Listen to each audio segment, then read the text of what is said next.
talking about distance control and talking about different pin positions and playing into different pin positions for yardages. We're on the range here, so I'm going to show you a couple of things you can do with your setup that changes how you can deliver a certain amount of loft at the ball. Rather than play a shot and have a half swing, 3/4 swing, which is awkward, we can play 3 different distances with the same full swing. I'll show you. I've got a 9 iron here. I could normally hit that around about 125 yards, give or take, with a standard setup. Okay, so most of our golfers, one, they don't know how far they hit the ball, and two, they've got a vague, rough guide of, yeah, I hit it about this distance, but they don't pay attention to, one, where the flag is, and also the fact that a green, give or take, is about 30 yards from front to back. So what we can do is we can actually take a club here, depending on your ability. You can take a 9 iron for, say, 100 yards. Okay, that would take you to the centre of the green. Now, if you've got another 15 yards to go, and you perhaps want to get that little bit extra distance, but an 8 iron would be too much, well, what we can do is we can have 3 different ball positions for 3 different distances.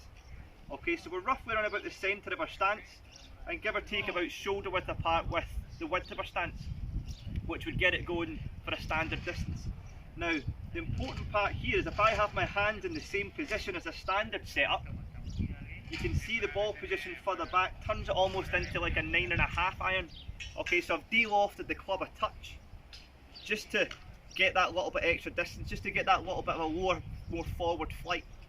And that way I could perhaps get it a little bit further up the green. I might play it into the wind a bit better, or perfect, if you're playing into a 2-tier green and you don't want to be short, then you can nudge it back in your stance to make sure you're getting that extra distance.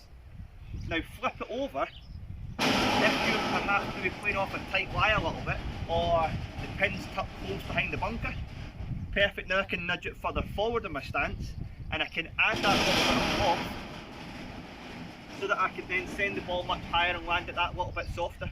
Okay, so with the ball being slightly further back, you can see it's towards my right foot, so back foot, back of the green, front foot, front of the green. That's the way to think about it.